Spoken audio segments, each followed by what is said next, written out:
오늘 읽은 본문 앞에 있는 이 창세기 27장에서 이삭이 에서에게 장자의 축복을 선포하려고 에서를 부릅니다. 이렇게 말해요. 에서야, 나가서 짐승을 좀 사냥해서 평소에 아버지가 좋아하던 요리를 좀 만들어 와라. 먹고 너를 축복하겠다. 에서가 곧장 채비를 차려서 사냥을 하러 들로 나갑니다. 그런데 이 대화를 이삭의 아내 리브가가 듣습니다. 에서보다는 야곱을 사랑하는 리브가는요, 에서의 축복을 야곱에게 넘겨줄 계획을 짭니다. 에서가 사냥을 나간 틈을 타서 집에서 기르고 있던 염소 새끼 2마리를 데리고 와서 요리합니다. 그동안 야곱은 형의 옷을 훔쳐 입고요, 염소 가죽을 붙여서 에서로 분장합니다. 에서로 분장한 야곱은 어머니가 만든 요리를 들고 아버지 이삭에게 나갑니다. 눈이 어두워서 알아보지 못하는 이삭에게 이삭이 에서야, 어떻게 이렇게 빨리 사냥하고 요리를 이렇게 빨리 만들어 왔니? 라고 물어보니까 야곱이 여호와께서 순조롭게 만나게 해주셨습니다 라며 하나님의 이름을 이용해서 그 순간을 모면합니다. 형과 목소리가 달라서 중간에 위기도 있었는데요, 눈이 어둡고 평상시에 조금 허술했던 아버지 이삭에게서 형의 축복을 가로채는 것은 어렵지가 않았습니다. 이삭이 음식을 먹고 야곱의 머리에 손을 얹고 축복합니다. 그리고 축복을 받은 야곱이 물러가고 얼마 되지 않아서 에서가 돌아옵니다. 그리고 이삭과 이 에서는 자기들에게 한 야곱과 리브가가 한 행동에 대해서 큰 충격을 받습니다. 도대체 여러분, 장자의 축복이라는 게 뭐라고 이 야곱과 리브가가 이렇게까지 이삭과 에서를 속이고 심지어 하나님의 이름까지 이용해 가면서 그것을 얻어내려고 했을까요? 그저 그냥 늙은 아버지가 내 아들 잘 되라고 하는 덕담 몇 마디가 뭐가 그렇게 중요해가지고 형을 속이고 아버지를 속이면서까지 이런 짓들을 했던 걸까요? 그렇게 중요했을까요? 성경은 그것이 그렇게 중요했다고 이야기하고 있습니다. 창세기 27장 7절에 이삭이 에서에게 축복하려고 할 때 이렇게 얘기합니다. 여호와 앞에서 너에게 축복하게 하라 라고 합니다. 이삭의 이 말은요, 이 아버지의 축복이 아버지하고 아들 간의 이 둘만의 축복이 아니고 하나님이 증인이 되어주시는, 하나님께서 아버지가 비는 이 축복대로 자기 아들에게 행해 주시기로 약속하신 그런 축복이었습니다. 곧 이삭이요, 하나님의 이름으로 자기 아들에게 하는 축복은 하나님의 약속과 같은 힘이 있었다는 거예요. 하나님 앞에서 믿음의 부모, 이 믿음을 가진 부모의 말은요, 축복은 자녀의 삶을 이끌고 자녀의 인생을 바꾸는 힘이 있기 때문입니다. 저한테 1살 터울에 정말 잘생긴 막내 동생이 하나 있습니다. 제가 7남매 중에 6째거든요. 제 막내가 7째, 한 살 어린 남동생이 있어요. 고등학교 다닐 때 이 녀석 별명이 뭐였냐면 777 오빠입니다. 777 오빠가 무슨 말이냐면, 아침에 고등학교 때 학교로 가는 버스 이 번호가 777번이에요. 777번인데 매일 아침 777번을 타고 여수고를 가는 훈남 오빠로 제 동생이 여수에서 되게 유명했어요. 예전에는 우리 소지섭이라는 배우 아시죠? 소지섭이라는 배우가 진짜 똑같이 생겼어요. 지금은 조금 나이가 들어서 이휘재 씨 같이 생기겠는데요, 소지섭 씨하고 똑같이 생겼습니다. 네, 정말 잘생겼어요. 이름도 겁나 멋있어요. 저는 덕총인데 걔는 다윗이에요. 왜 이름을 그렇게 지었는지 모르겠어요. 저도 성경 인물에 뭐 사무엘 뭐 이런 거 좋잖아요. 이름을 덕총으로 지었어요, 아버지가. 네. 제 다음 주가 빼빼로데이거든요. 빼빼로데이인데 뭐 그런 특별한 날이 있으면 이 녀석은요, 여자친구가 아닌데도 집에 이만큼씩 받아와요. 여자친구 아닌데 그냥 버스에서 주고요, 평상시에 아는 동생들이 막 빼빼로를 뭐 이만큼씩 갖다 줍니다. 그래서 형 하나 먹을래? 그러면 하나만 줘, 막 이렇게 먹고 그랬어요. 네. 또 얼마나 대인관계가 좋은지요. 친구들이 그렇게 많아요. 지금 35살이거든요. 그런데도 고등학교, 대학교 때 친구들이 아직까지 여수까지 찾아와서 서울까지 찾아와서 만나고 그래요. 정말 좋은 사람이에요. 그런데 제가 성장 과정을 보면서 저희 막내하고요, 저희 아버지하고 유독 사이가 안 좋습니다. 그런 집이 있죠. 아버지는 되게 가부장적이에요. 가부장적이고 성격이 굉장히 불같습니다, 저희 아버지가. 그래서 뭐 하나 이거 해야겠다 하면 그 자리에서 해야 돼요. 걸음걸이가 얼마나 빠르냐면요, 남자들 빠른 걸음으로 걷는 게 그냥 아버지 그냥 평상시 걸음이에요. 성격이 그렇게 급하고 불같은데요, 제 동생은 어떠냐면요, 정말 유유히 흐르는 물 같아요. 호수 같습니다. 그러니까 얼마나 차분하냐면 심부름을 하나 시키잖아요. 그러면 그 다음 날이 돼야지 소식이 와요. 아버지 성격 얼마나 급한데, 아이 다윗아 뭐 좀 해와라. 그러면 들은 채만 차고 있다가 다음날 와서 야 그거 해왔냐? 이제 하려고요. 막 이런 타입이에요. 그러니까 얼마나 부딪히겠어요 둘이서. 그러니까 서로가 안 맞는 거예요. 불과 물인 겁니다 이거는. 그런데 이게 시간이 지날수록요, 요 관계가 점점점 매끄럽지 않아져요. 어릴 때야 여러분, 애기 될 때야 내 손의 자녀라고 어릴 때야 뭐 이렇게 매라도 때리고 혼이라도 내면서 듣는데, 이제 머리가 크면 듣습니까? 안 듣습니다. 이제 몸이 커지고 키도 아버지보다 더 커지고 머리 커지면 안 들어요. 그러면서 성인이 되니까요, 우리 가족들 안에 특별히 아버지하고 자식들 간에 보니까 벽이 하나 생겨 있더라고요. 아버지하고 자식 간에 대화도 없고요, 연락도 잘 안 해요. 그리고 가족인데 불편해서 웬만하면 서로 안 마주치는 게 좋아요. 그런 부모 자식 있지 않아요? 죄송해요, 저희가 그랬었어요. 네, 가정의 평화를 위해서 웬만하면 안 만나는 게 좋습니다. 네. 근데 언젠가 하나님께서 저희 가정을 좀 축복하시려고요, 저희 아버지가 가정치유 세미나라는 데를 가진 적이 있었습니다. 근데 세미나를 갔다 오셔서 갑자기 온 가족을 불러 모으는 거예요. 불러 모았는데 우리는 또 무슨 또 찬소리 하려고 또 저 영감님이 또 우리를 부르시나 이렇게 생각을 했어요. 그런데 갔더니 그 아버지가 다들 모아놓고는 그동안 내가 아버지가 이러이러해서 정말 미안하다라고 사과를 하는 거예요. 그 자리에서 아버지 그날 자녀들 앞에서 진짜 무릎 꿇고 자기 부족함을 이렇게 사과를 하셨거든요. 하나님 은혜였던 것 같아요. 이 얘기를 서로 막 하다 보니까 서로가 피해자인 거예요. 서로가 가장 힘들고 상처였던 부분에 대해 서로 얘기를 합니다. 네가 이래서 이랬고 아버지가 이래서 힘들었고. 근데 이야기를 하다 보니까 이 동생의 입에서 이런 말이 나와요. 내가 제일 상처받고 힘들었던 부분이 뭐냐면 아버지의 어떤 말 때문이었다라고 얘기를 하더라고요. 아버지는요, 늘 느리고 우유부단했던 이 정말 호수 같은 막내에게 했던 말이 하나 있어요. 그게 뭐냐면요, 으이그예요. 으이그, 그런 말 아시죠? 아버지는 뭐 하나 시키면 막 해야 되는데 내가 아직도 누워있어. 그냥 으이그, 뭐가 되려고 으이그. 으이그라는 말을 그렇게 많이 했던 거예요. 저게 뭐가 되려고 라고 하는 그런 깊은 한숨인 거죠. 근데 이 으이그라는 이 세 글자가요, 이 사춘기의 이 막내에게 비수같이 꽂힌 거예요. 마음에. 자기는 그러려고 그러는 게 아닌 게 그냥 자기의 성품이 그런 거예요. 근데 부모면은 이해해줘야 되잖아요. 근데 맨날 뭐라고 하고 으이그 니가 그래서 안 돼, 으이그 니가 그래서 으이그를 붙여서 하니까는, 으이그로 축복하니까는 이 아들이 으이그로 크는 거예요. 점점 으이그로 하니까 점점 나이가 클수록 아버지 말 안 들어요. 목사님 아들인데요, 예배 시간에 11시 예배면은 제가 기억하는 게 11시 15분 이전에 온 적이 한 번도 없어요. 진짜예요. 11시 예배면 담임 목사님 앞에서 예배를 탁 선포하시면은 가족들이 여수 와 있으면 탁 앉아 있으면 좋잖아요. 꼭 15분쯤 되면 뒤에서 문을 팍 열고 들어옵니다. 막내가. 아버지 얼마나 스트레스 받겠어요. 그러니까 그 의익으로 자꾸 축복을 하니까 이놈이 의익으로 크는 거예요. 둘 사이가 어려울 수밖에 없습니다. 그래서 이 녀석이 크면서 이렇게 생각했대요. 내가 크면은 이놈의 집구석을 떠나가지고는 아버지 안 보고 살아야지라고 생각을 했대요. 그러니까 둘의 사이가 좋아질 수가 없는 거예요. 하나님 앞에서 여러분, 부모의 말은요, 자녀의 삶을 이끄는 힘이 있어요. 네가 뭐가 되려 그러냐, 진짜 뭐가 되려 그래, 그렇게 커요. 의익을 축복하니까 의익으로 컸습니다.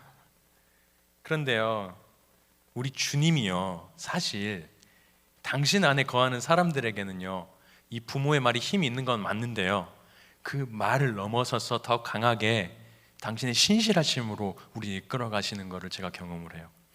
사실 동생 이름이 다윗이라 그랬잖아요. 그 이름을 지은 게 누구냐면 하나님이에요. 아버지가 기도하다가요, 하나님이 네 막내 이름의 이름은 다윗이다라고 주셨대요. 그래서 이름을 다윗이라고 준 거예요. 다윗의 이름의 뜻이 뭡니까? 하나님을 예배하는 자, 사랑받는 자라는 뜻이 다윗이라는 이름이에요. 그리고 성경에 하나님 마음에 합한 자가 다윗이에요. 근데 분명히 그렇게 약속을 받았는데 이놈이 의익으로 크는 거예요. 하나님 마음에 합한 자대로 예배도 좀 제 시간에 나오고 좀 빠릿빠릿하게 기도도 열심히 하고 좀 뭔가 신앙생활에 뭐가 보여야 되는데 안 보이니까 아버지는 맨날 하는 게 의익인 거예요. 그런데 지금 보니까요, 하나님이 주신 약속은요, 때로 부모의 말을 넘어서 가지고요, 우리의 인생을 이끄는 힘이 있더라고요. 풀은 마르고 꽃은 시들어도 주의 말씀은 어떻다고요? 영원하다고 합니다. 지금 그 동생이 예배하는 자, 사랑받는 자, 하나님 마음에 합하는 자라는 이름대로요, 목사 되려고 공부하고 있어요. 밖에 서울에서 돈 벌다가 최근에 갑자기 마음에 뭔가 이렇게 그런 게 있나 봐요. 사실 창세기 25장 23절에요, 오늘 나쁜 짓을 해서 아버지로부터 이 장자의 축복을 빼앗았던 야곱에게요, 하나님이 사실은 야곱에게 장자의 축복을 먼저 하셨어요. 리브가가 야곱을 배웠을 때 하나님이 이렇게 말합니다. 네 태중에 두 국민이 있다. 그런데 큰 자가 작은 자를 섬길 거다라고 분명히 하나님이 리브가한테 말을 했어요. 근데 리브가가 보기에 안 될 것 같으니까, 이 야곱이 이대로 있다가는 의거할 것 같으니까는 어떻게 해요? 이삭과 에서를 속여가지고 그렇게 장자의 축복을 뺏도록 해버린 거예요. 솔직히 하나님, 야곱이 아버지하고 형을 속이지 않았어도요, 리브가가 그런 짓 안 했어도 하나님은요 신실하게 그분 약속 지키실 겁니다. 어떻게 하면은요, 그가 하나님 안에 거하기만 했으면. 근데 이 모든 것도 또한 하나님의 손 안에 있더라고요. 하나님 약속을 여러분 주셨다고 해서 아무것도 하지 말라는 말은 아니에요. 이삭의 축복을 받은 야곱이요, 장자의 축복을 누리죠. 지금 받았죠. 그런데요, 그때부터 뭐가 시작되냐면은 야곱의 인생 가운데 훈련이 시작이 됩니다. 하나님은요 약속을 먼저 주세요. 우리가 자격이 없고 우리에게 약속 받을 만한 그 어떤 것도 가지고 있지 않아도 우리에게 먼저 약속을 주세요. 그리고 약속을 이룰 만한 사람으로 어떻게 해요? 훈련해 가시는 게 하나님의 방법이십니다. 그것이 자격 없고 실패한 우리라도요, 그 약속을 주시는데요, 그 약속을 이루기 위해서 우리 훈련하세요. 특별히 그 훈련의 내용이 대부분 모두가 공통적으로 받는 훈련이 뭔지 아십니까?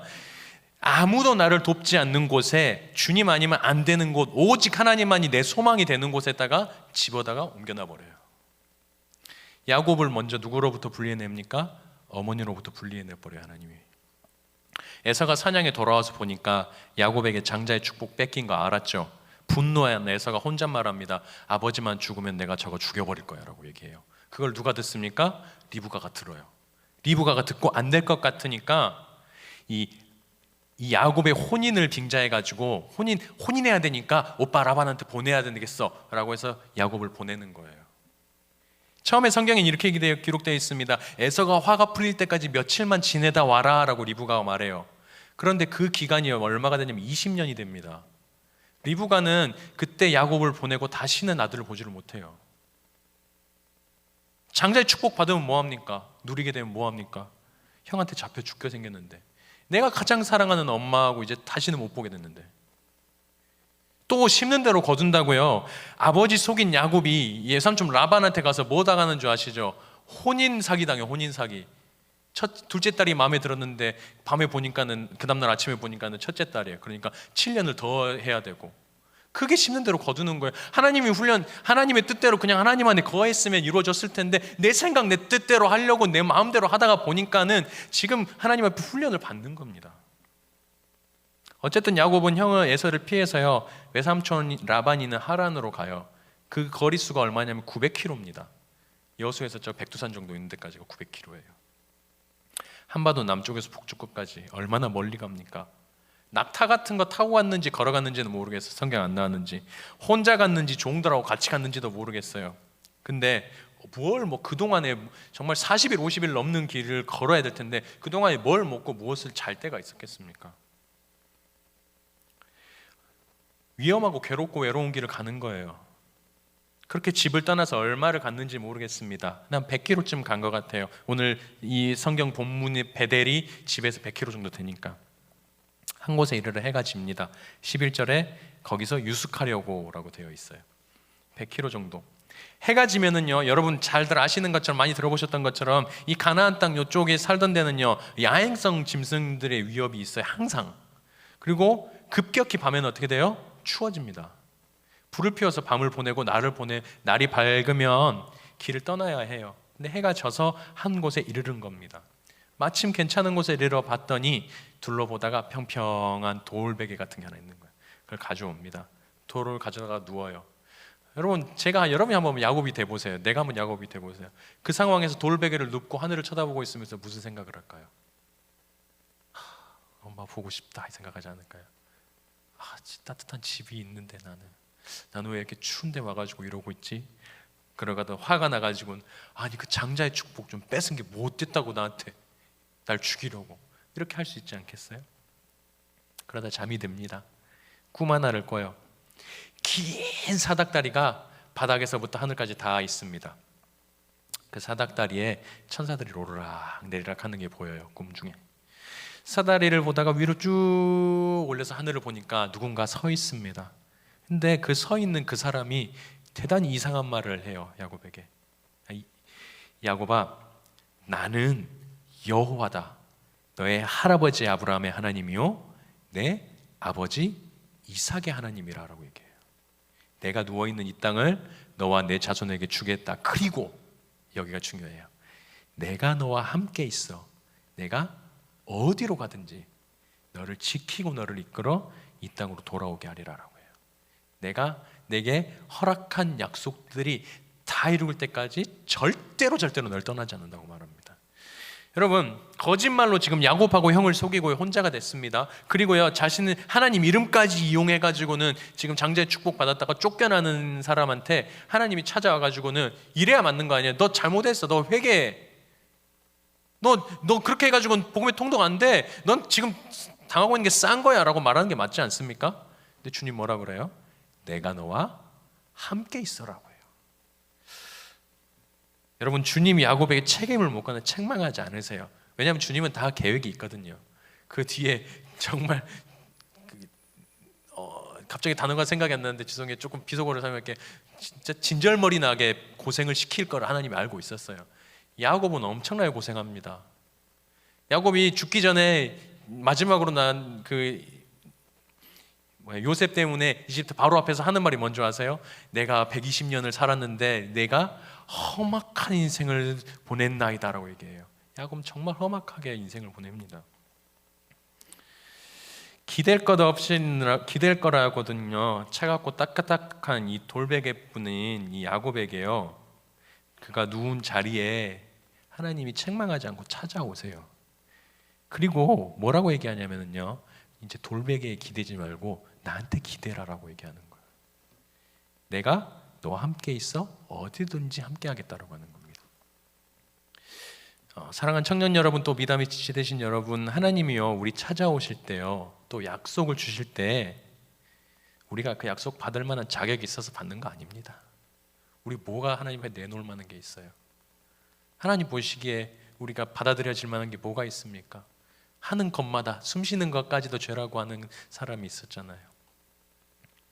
야곱은 거짓말쟁이 욕심쟁이일 때 또 자신의 잘못으로 핀털털이 없는 외로운 인생이 되었을 때 하나님 찾아오신 거예요. 눈에 보이고 손에 잡힌 아버지 축복 얻으려다가 다시는 사랑하는 가족들한테 돌아가지 못하는 처지가 되었을 때 기댈 거라고 진짜 돌베개 하나밖에 없을 때 하나님이 그를 찾아오신 거예요. 오늘 야곱 같은 우리에게도요 이 예배 가운데 하나님이 우리에게 찾아오십니다. 야곱이 잠에서 깨어난 후에 이곳에서 자신을 만났다는 걸 깨달아요. 그리고 야곱이 아침에 한 행동이 하나 있습니다. 뭐냐면요, 오늘 본문 18절의 말씀입니다.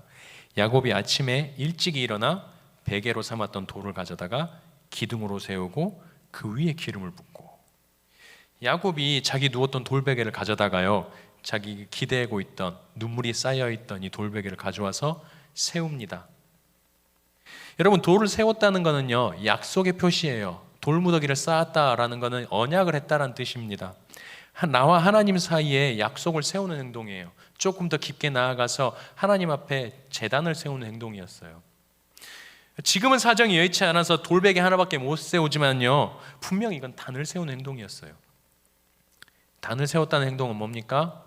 예배를 드리겠다는 행동이에요. 성경 시편 50편 5절에 이렇게 말합니다. 이르시되 성도들을 내 앞에 모으라. 그들은 제사로 나와 언약한 이들이라고 돼 있어요. 우리가요 예배를 통해서 하나님과 언약을 맺습니다. 그냥 아무것도 안 하는 상태에서 그 자리에서 그냥 집에서 TV 보고 있는데 하나님이 갑자기 약속이 임하는 게 아니고요, 예배의 자리에 하나님이 왔을 때 선포되는 말씀을 통해, 찬양을 통해, 주의 전에서 기도하고 부르짖을 때 하나님의 약속이 우리에게 임하는 겁니다. 하나님 편에서 일방적으로 우리에게 약속을 주시죠. 자격이 없음에도. 근데 이것을요, 쌍방에 양쪽 도장 위아래 각각을 다 찍으려면요, 우리가 해야 되는 게 뭐냐면 예배를 드려야 된다는 거예요. 단을 세워야 한다는 겁니다. 어디에요? 내가 쓰러진 그곳에서, 내가 넘어져 있는 그 자리에서 단을 세워야 한다는 거예요. 예배를 통해 계약을 체결해야 됩니다. 우리 드리는 공예배와 우리 각자의 삶의 자리에 맡긴 그 살아내는 예배를 통해서 계약을 맺고 신실하게 살아내야 한다는 거예요. 야곱이 세운 돌단 위에 기름을 붓습니다. 기름을 붓는 의미가 여러 가지가 있는데요, 오늘은 여기에 집중해 보려고 해요. 여러분, 야곱은 자신에게 기름을 부어 자신에게 소중한 것을 부었던 거예요. 여러분, 우리가 쓰러진 자리에 우리가 소중한 걸 부어낼 수가 있어야 됩니다. 우리가 쓰러진 자리에서 그냥 눈물만 흘리고 있지 말고 눈물 흘리는 그 자리에 하나님 앞에 헌신과 충성과 내 소중한 걸 드려서 나아가 보는 거예요. 열심을 드리는 겁니다. 내가 그냥 쓰러져서 하나님 나는 왜 이럴까요? 왜 멈춰 있는 게 아니고, 내가 쓰러진 그곳에서 그곳을 세우고 그 뒤에 내가 기대고 있는 것을 세우고 그 위에 나의 소중한 기름을 부어 드리는 겁니다. 우리는 비록 자격 없을 때 하나님의 은혜를 받았지만은요, 나는 주님 앞에 나아갈 때 내 소중한 것 가지고 나가야 됩니다. 우리 소중한 거 뭐가 있습니까? 마음이 있지요, 물질이 있지요, 충성과 헌신이 있지요, 열심이 있지요, 주님 내게 맡기신 것에 대해서. 그리고 그 자리를 돌베개, 정말 내 신세 한탄하고 눈물에 쌓였던 그 돌베개에 있던 자리를 오늘 야곱이 무엇이라고 부릅니까? 벳엘이라고 부릅니다. 벳엘의 뜻은 뭡니까? 하나님의 집이라는 뜻이에요. 여러분, 우리 눈물에 쌓인 곳에 하나님이 집이 되어야 됩니다. 우리 고난이 고생으로 끝나버리면 안 되고요, 우리 고난을 통해서 우리의 인생 전체 그 기점을 통해서 정말 이겨낼 수 없는 고난을 하나님과 함께 이겨냈을 때 그 기점이, 그 장소가 하나님의 전이 되는 거예요. 그래서 우리가 어디론가 멀리 떠났고 어디론가 우리가 지쳐 있을 때에도, 그때 나와 함께 하셨던 하나님, 내가 쓰러져 있는 그곳에서 나와 동행하시고 내게 약속 주셨던 하나님을 그때 찾고 그때 붙드는 거예요. 그곳이 하나님의 집이 되는 겁니다. 사랑하는 청년 여러분, 눈물과 탄식의 자리에 제단 쌓으면요, 그곳이 베델이 됩니다. 사실 하나님 만남의 자리는요, 언제나 사실 눈물과 외로움이 있어요. 우리가 잘 되면 하나님 찾습니까? 잘 되면 하나님 절대 안 찾아요. 하나님 없어도 다 되는데 뭐 하려고 하나님 찾아요? 우리가 부족하고 하나님께 바라고 기도해야 될 게 있기 때문에 하나님 찾는 거예요. 하나님 그래서 우리에게 기도 제목을 주시는 겁니다. 가만히 놔두면 고난이 고생으로 끝나는데요, 그곳에서 예배하고 내 믿음 드려서 그 자리를 돌베개 아닌 하나님이 거하시는 베델로 만들어 드려야 됩니다. 여러분, 주님께서 한숨 쉬고 있는 나를 보시고요, 얘야, 내가 안다, 내가 지켜보고 있다, 내가 너와 함께 있어, 내가 어디로 가든지 너와 함께 한다라고 하면은요, 그냥 지나치지 말고요, 그 자리에 여러분의 기름을 쏟으십시오. 기름을 부어서 단을 세우시는 거예요. 그리고 그 자리를 붙들고 그 자리 주변으로 도는 거예요. 다시 이 자리를 벗어나지 않으리라는 믿음을 가지고 하나님 앞에 나아가는 겁니다. 우리가 홀로 외로운 싸움을 싸워야 할 때가 그때 눈물의 자리에 기름을 붓고 기도와 예배의 단을 쌓을 때입니다. 그때가 나의 고통이, 또 나의 기도 제목들이, 하나님 앞에 드려야 될 모든 것들이 베델, 하나님의 집이 되는 때입니다. 네, 기도하겠습니다.